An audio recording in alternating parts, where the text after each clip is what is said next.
Ada sebuah negara di Afrika Barat di mana voodoo bukan hanya film atau dongeng, tetapi juga agama resmi dengan hari libur kenegaraan dan kuil-kuil. Zombifikasi masih dipraktekkan di sana, dan para ilmuwan mengkonfirmasinya, racun tumbuhan digunakan untuk menimbulkan ilusi kematian. Orang tersebut dikuburkan, kemudian digali kembali, dan zat khusus digunakan untuk menghilangkan ingatan dan kemauan mereka. Mereka menjadi hidup, tetapi sepenuhnya tunduk. Ada kasus yang tercatat tentang orang-orang yang dikuburkan bertahun-tahun yang lalu, tiba-tiba muncul kembali hidup, meskipun tanpa mengingat nama atau keluarga mereka. Ini adalah Benin, sebuah negara seukuran Bulgaria di Teluk Guinea, tempat para pejuang wanita pernah berkuasa dan darah pengorbanan manusia mengalir. Pada abad ke-19, kerajaan setempat memiliki pasukan yang terdiri dari 6.000 wanita. Mereka adalah pasukan elit, pengawal pribadi raja. Para prajurit wanita ini mengucapkan sumpah selibat, bertempur di barisan depan, dan begitu ganas dalam pertempuran, sehingga musuh mereka melarikan diri hanya dengan melihat mereka. Para perwira Perancis menulis dalam laporan mereka bahwa para Amazon bertempur lebih baik daripada laki-laki, tidak mengambil tawanan, dan lebih memilih mati daripada mundur. Tetapi kehebatan ini datang dengan harga yang mengerikan. Setiap tahun, selama festival utama kerajaan, ratusan orang dibantai sebagai persembahan kepada para dewa dan leluhur. Para tawanan dipenggal tepat di alun-alun ibu kota. Jiwa mereka ditakdirkan untuk melayani raja di alam baka, dan darah mereka menjadi bahan bakar kekuatan negara. Sebelum kedatangan bangsa Eropa, wilayah ini merupakan rumah bagi kerajaan Dahomey, salah satu kerajaan terkuat di Afrika, yang mengendalikan perdagangan dan meneror negara-negara tetangganya. Ibu kotanya, Abomey, sangat mengesankan dalam kemegahannya. Istana-istana dengan dinding tanah liat setebal 3 meter, dihiasi dengan relief yang menggambarkan kemenangan dan pengorbanan. Kompleks kerajaan menempati 44 hektar, setara dengan lebih dari 30 lapangan sepak bola, dengan banyak bangunan, kuil, dan alun-alun upacara. Kekuasaan raja mutlak, kata-katanya saja, dapat mengeksekusi atau mengangkat seseorang, dan pasukan yang terdiri dari 20.000 prajurit patuh, tanpa pertanyaan. Bangsa Eropa tidak mampu menaklukkan Dahomey untuk waktu yang lama. Kerajaan itu memiliki senjata dan disiplin modern, dan berperang dengan sangat sengit sehingga membutuhkan waktu bertahun-tahun bagi Prancis. Kota pesisir Ouidah adalah pelabuhan utama perdagangan budak. Selama lebih dari 300 tahun, lebih dari 1 juta orang dikirim dari sini ke Amerika. Perjalanan dari pasar budak ke pantai laut berjarak 3 km, yang ditempuh para tawanan dengan rantai di bawah terik matahari. Di ujung perjalanan berdiri gerbang tanpa kembali, tempat terakhir di tanah kelahiran mereka. Setelah itu, seseorang menjadi budak selamanya di luar negeri. Orang-orang ditahan di penjara bawah tanah yang pengap selama berminggu-minggu, dicap dengan besi panas yang bertuliskan inisial pembeli, dan yang lemah begitu saja dilemparkan ke laut. Kerajaan menjadi kaya dari perdagangan ini. Raja menerima senjata, rum, dan barang-barang Eropa untuk setiap tawanan yang dijual. Pada tahun 1892, Perancis mengirim pasukan dengan meriam dan senapan mesin. Kerajaan itu ditakdirkan untuk jatuh. Para Amazon dan tentara kerajaan bertempur mati-matian, tetapi apa yang bisa dilakukan tombak dan senapan tua melawan artileri modern? Perancis merebut ibu kota dalam beberapa bulan dan mulai menjara, membawa pergi emas, perak, patung perunggu, singgasana kerajaan, dan benda-benda suci. Raja terakhir, Behanzin, membakar istananya untuk mencegah harta karun jatuh ke tangan musuh, tetapi ia ditangkap dan diasingkan ke Karibia untuk mati. Kerajaan itu lenyap, di tempatnya muncul koloni Prancis, yang dieksploitasi tanpa henti selama 70 tahun berikutnya. Prancis mengambil banyak sekali karya seni dari kerajaan tersebut, patung perunggu, perhiasan emas, singgasana berukir, topeng suci. Para perajin lokal menciptakannya menggunakan teknik yang tidak dikenal di Eropa, pengecoran lilin yang rumit dengan detail yang luar biasa. Saat ini, karya-karya tersebut dipajang di Louvre, British Museum, dan galeri lainnya. Karya-karya tersebut dipuji sebagai mahakarya seni dunia, dan dipamerkan sebagai pameran utama. Benin menuntut pengembalian setidaknya sebagian dari karya-karya tersebut selama lebih dari 100 tahun, tetapi museum menolak, dengan alasan bahwa koleksi mereka lebih terawat, sementara koleksi mereka akan dicuri atau rusak. 90% warisan budaya Afrika diambil darinya. Bayangkan jika seluruh sejarah Anda diambil dari Anda, dan Anda dijual tiket untuk melihatnya. Setelah kemerdekaan pada tahun 1960, negara itu terjerumus ke dalam kekacauan, 6 kudeta dalam 12 tahun. Pada tahun 1972, pemimpin militer Mathieu Greco merebut kekuasaan, menyatakan negara itu komunis, mengganti namanya menjadi Benin, dan mulai membangun sosialisme Afrika. Ia menasionalisasi segalanya, menutup gereja dan toko-toko swasta, mengeksekusi oposisi, dan menjalankan kendali penuh atas negara itu selama hampir 20 tahun. Pada akhir tahun 1980-an, ekonomi telah runtuh, bahkan tidak ada cukup uang untuk membayar gaji dokter dan guru. Rakyat turun ke jalan menuntut pengunduran dirinya. Kemudian hal yang tak terduga terjadi, sang diktator mengadakan pemilihan yang adil, kalah, dan secara sukarela menyerahkan kekuasaan kepada pemenang, tiran Afrika pertama. Statistik resmi menyebutkan 12% mempraktikkan voodoo, 48% Kristen, dan 27% Islam. Namun kenyataannya, sebagian besar menggabungkan keduanya, pergi ke gereja di pagi hari, berdoa kepada Allah di siang hari, dan mempersembahkan kurban kepada roh-roh voodoo di malam hari. Di kota Ouida, terdapat kuil ular piton, rumah bagi puluhan ular raksasa yang dianggap suci. Wisatawan diperbolehkan memegang ular-ular tersebut untuk berfoto. Setiap bulan Januari, mereka merayakan Hari Voodoo Nasional dengan tabuhan gendang, tarian trance, pengorbanan ayam dan kambing, dan pemanggilan roh leluhur.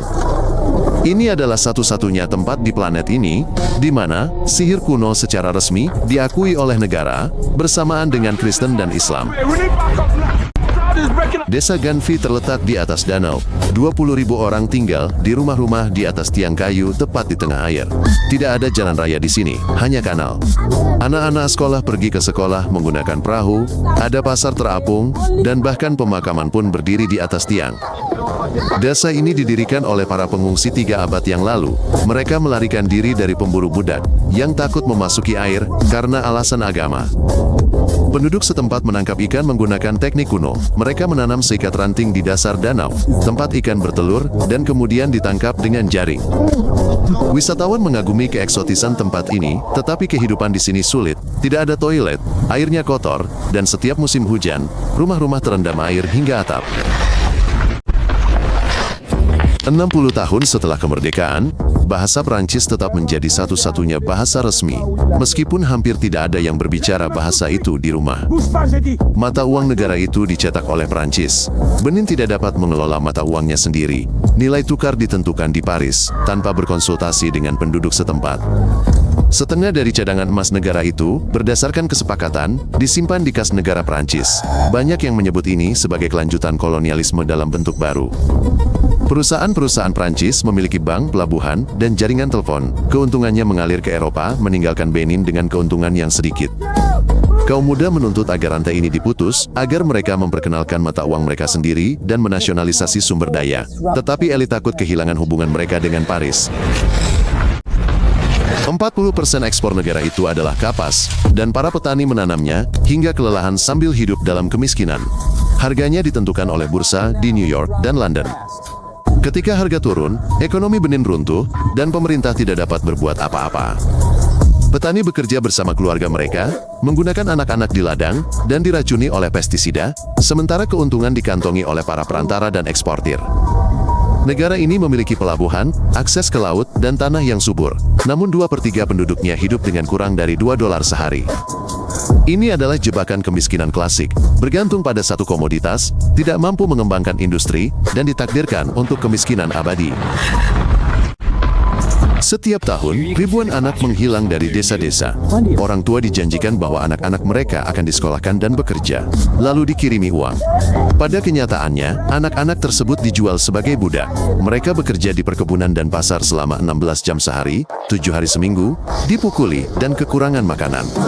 Para pedagang manusia tahu bagaimana menipu orang tua miskin.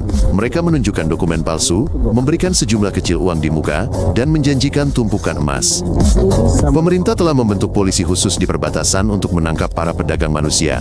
Tetapi korupsi merusak segalanya, siapapun akan lolos jika mendapat suap. Di Afrika Barat, sekitar 200.000 anak saat ini berada dalam perbudakan. Benin adalah salah satu sumber utama mimpi buruk ini. Pada tahun 2021, Prancis akhirnya mengembalikan 26 karya seni curian, untuk pertama kalinya, tanpa tuntutan atau syarat. Ini adalah momen bersejarah, sebuah negara Eropa secara terbuka mengakui bahwa mereka telah menjara koloninya dan berkewajiban untuk mengembalikan barang-barang curian tersebut. Di antara barang-barang yang dikembalikan adalah singgasana kerajaan, patung-patung dewa, dan pintu istana berukir yang telah berada di Museum Paris selama 130 tahun. Jerman mengikuti jejaknya, mengembalikan lebih dari 1.000 patung perunggu dari kerajaan tetangga yang pernah dibeli Jerman dari Inggris. Tetapi ini hanyalah setetes air di lautan. Puluhan ribu harta karun Afrika masih tersimpan di berangkas-berangkas Eropa, dan sebagian besar museum menolak untuk menyerahkannya. Negara ini membentang sejauh 700 km dari utara ke selatan, dari samudra hingga perbatasan dengan gurun Sahel. Bagian selatan merupakan daerah tropis lembab, dengan curah hujan sepanjang tahun, hutan lebat, dan rawa-rawa. 80% penduduk tinggal di sana, dan semua kota besar terletak di sana. Bagian utara merupakan sabana kering, 8 bulan tanpa hujan, suhu di atas 50 derajat Celcius, dan penduduk di sana lebih terhubung dengan negara-negara tetangga. Lebih dari 50 bahasa digunakan di Benin. Penduduk utara dan selatan seringkali tidak saling memahami tanpa penerjemah. Bagian utara merasa diabaikan. Semua uang, kekuasaan, dan investasi terkonsentrasi di selatan, menciptakan ketegangan yang konstan dalam masyarakat. Terlepas dari semua masalahnya, Benin belum pernah mengalami perang selama 50 tahun. Negara ini merupakan salah satu negara paling stabil di kawasan tersebut. Pemerintah telah meluncurkan digitalisasi, paspor elektronik, pendaftaran bisnis daring, dan segera semua layanan pemerintah akan tersedia secara daring. Hampir semua impor negara tetangga Niger melewati pelabuhan Benin, menghasilkan miliaran dolar dalam bea cukai setiap tahunnya. Pariwisata tumbuh setiap tahun. Orang-orang berbondong-bondong untuk melihat istana kerajaan, desa terapung, upacara fudu, dan situs perdagangan budak. Perusahaan rintisan lokal bermunculan, kaum muda belajar di luar negeri, dan kembali untuk membuka bisnis. Sesuatu sedang berubah menjadi lebih baik. Sejarah Benin menunjukkan bagaimana sebuah peradaban besar dapat dihancurkan, dijarah, dan dijadikan sumber bahan baku murah. Perdagangan budak bukan hanya kejahatan masa lalu, ia menghancurkan ekonomi, masyarakat, dan demografi, dengan konsekuensi yang masih terlihat 200 tahun kemudian. Tidak ada kemerdekaan sejati selama bekas metropolis itu mencetak uang Anda, memiliki bank Anda, dan menyedot keuntungan dari industri-industri utama. Tetapi kisah ini juga tentang suatu bangsa yang melestarikan budaya, keyakinan, dan martabat mereka melalui berabad-abad perbudakan, kolonialisme, dan kediktatoran. Benin telah membuktikan bahwa demokrasi dimungkinkan di Afrika, diktator dapat jatuh secara damai, dan keadilan ditegakkan, meskipun perlahan.